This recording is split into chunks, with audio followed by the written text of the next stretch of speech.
Cintaku melintasi angkasa, tak terhalang gravitasi. Dalam gelapnya jagat raya, kau tetap jadi cahayaku. Bismillahirrahmanirrahim. Assalamualaikum warahmatullahi wabarakatuh. Sahabat Dokter Tifa dimanapun Anda berada, ada yang ketar-ketir hingga harus mendatangkan kawanan preman. Ada yang panik hingga harus dikelilingi sebarisan pengacara bayaran. Ada yang sulit makan dan tidur hingga harus terbang bolak-balik Jakarta, Solo, Jakarta untuk bertemu dengan siapapun yang bisa menenangkan hatinya. Apa yang dirasakan itu saya beri nama panik, amankan warisan kekuasaan, bungkam, redam perlawanan. Kajian ini saya buat dengan struktur strategis, filosofis, dan politis. Sebuah kajian tentang dinamika pasca kekuasaan dan represi terhadap nalar kritis. Warisan kekuasaan itu adalah kumpulan narasi, kebijakan, dan simbol-simbol yang membentuk citra seorang pemimpin dalam sejarah politik suatu bangsa. Dalam konteks penguasa rezim lama, ini mencakup proyek-proyek infrastruktur yang meliputi KNP, WUSH, dan macam-macam yang lain. Legitimasi elektoral termasuk ijazah dan serangkaian dokumen penyertanya yang diserahkan kepada KPU, kebijakan kesehatan global, relasi internasional dengan elit global, dan macam-macam yang lain. Lalu apa yang dia lakukan saat ini adalah sebuah strategi untuk mengamankan semua warisan tersebut. Bagaimana dengan pengamanan terhadap kebijakan naratif? Dia mengontrol media, framing sejarah, dan simbolik kepemimpinan. Dia akan melakukan penyingkiran simbol disonansi. Tokoh-tokoh yang mengganggu simfoni kekuasaan akan disingkirkan lewat kriminalisasi. Seperti yang terjadi pada saya saat ini, pada Dr. Roy Suryo, Dr. Ismon Syanipar, Pak Rizal Fadila, dan para akademisi dan aktivis yang dilakukan saat ini. Kriminalisasi adalah teknik legitimasi terbalik. Bukan membungkam dengan kekerasan fisik, tapi lewat hukuman legal dan sosial agar publik berpikir mereka adalah penjahat ide. Dari sisi kerangka filosofisnya, ini adalah logos menuju tiranos, dari pengetahuan menuju kepada sebuah era tirani, peralihan dari rasionalitas menuju ke represi. Demokrasi sejatinya berdiri atas logos atau pengetahuan atau nalar. Ketika logos dikriminalisasi, maka yang tersisa adalah tiranos, kekuasaan otoriter yang menyamar. Rezim anti pengetahuan, rezim anti logos akan melihat Dr. Tifa yang membawa nalar biologi spiritual, Dr. Ismon yang membawa nalar digital forensik, Pak Rizal Fadila yang membawa nalar hukum, Dr. Roy Suryo yang membawa nalar publik dan simbolik. Akan mereka lihat sebagai ancaman yang perlu untuk diserang karena mereka harus dibungkam oleh keseluruhan fondasi rasionalitas yang akan mereka pertahankan.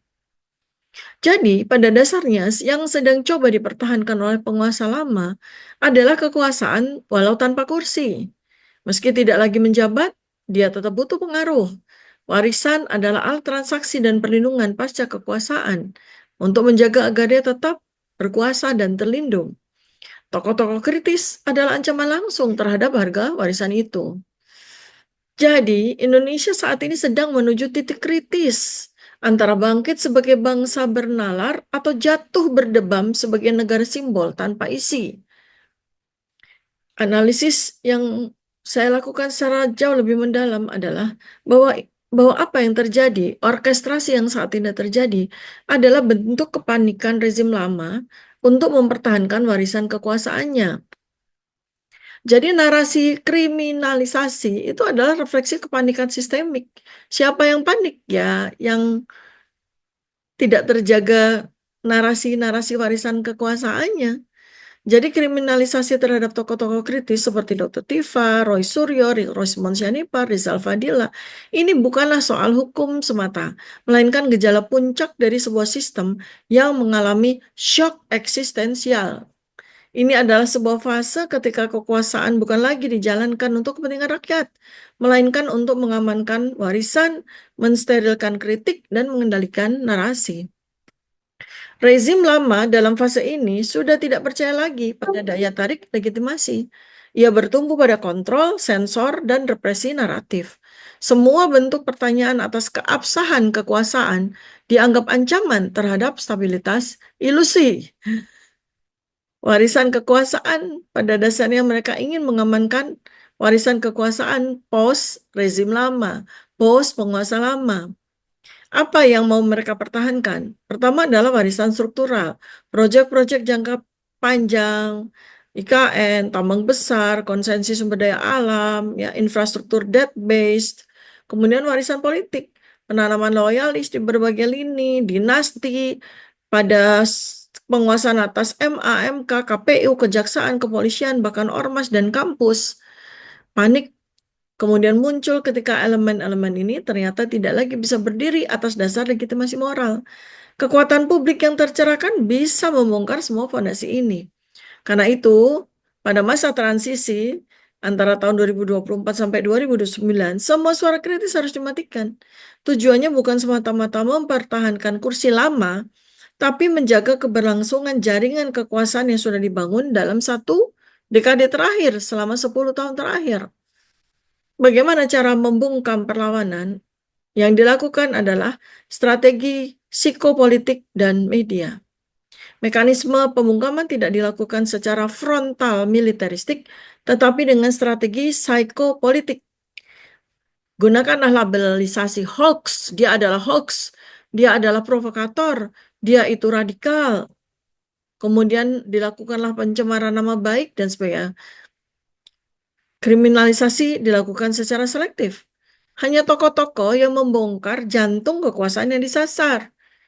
Amplifikasi narasi pengalian, fokus kemudian digeser, fokus publik digeser, ya, ditutupi dengan urusan selebriti, influencer, kawin cerai, ketangkep narkoba, konflik sosial artifisial, dan isu-isu yang di atas permukaan. Kemudian delegitimasi karakter dilakukan. Tokoh seperti Dr. Tifa, Dr. Roy Suryo, Dr. Ismon Syanipar, Bapak Rizal Fadila tidak dilawan substansinya, tapi diserang pribadinya, dihina, diungkap-ungkap masa lalunya, ya, kesalahan-kesalahan pada dasarnya tidak ada, difitnah, disinformasi, dan sebagainya. Ini adalah strategi klasik pasca kolonial. Bukan membantah isi, tapi memukul sang pemilik suara. Begitulah yang dilakukan.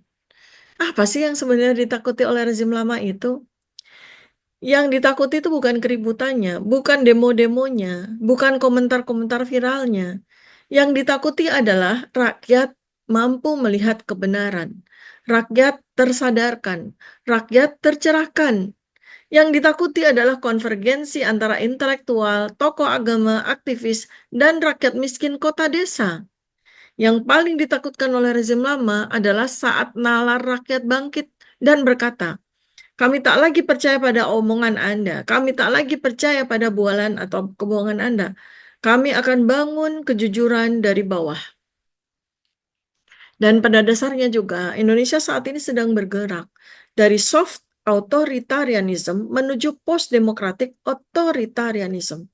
Artinya dari fase otoritarianisme terselubung, sekarang bergerak menuju fase otoritarianisme terbuka. Jadi demokrasi hanyalah kosmetik. Hukum hanyalah untuk mengamankan narasi elit. Media hanyalah memperkuat kebohongan yang dibuat rapi. Kriminalisasi tokoh-tokoh kebenaran adalah sinyal bahwa sistem ini tak lagi punya kemampuan untuk berdialog. Ia hanya tahu bagaimana cara membungkam. Inilah saatnya, inilah momennya konsolidasi nalar bangsa. Saatnya rakyat, intelektual, pemuda, pemikir lintas bidang untuk bersatu dalam satu gerakan nalar. Membangun pusat narasi alternatif di luar kontrol oligark. Merancang pasca rezim dengan kesadaran kebangsaan baru. Kita tidak hanya butuh ganti pemimpin, kita butuh ganti kesadaran politik. Sebagaimana yang selama ini seringkali saya sampaikan pada berbagai kesempatan, Rezim yang takut pada rakyatnya bukanlah rezim yang kuat, tapi rezim zalim yang tahu waktunya sudah habis. Kebangkitan tidak bisa ditahan, kebenaran tidak bisa dibungkam selamanya. Nantikan video berikutnya di channel ini, bantu like, subscribe, dan share sebagai bentuk dukungan Anda terhadap perjuangan Dr. Tifa. Assalamualaikum warahmatullahi wabarakatuh. Salam kebenaran.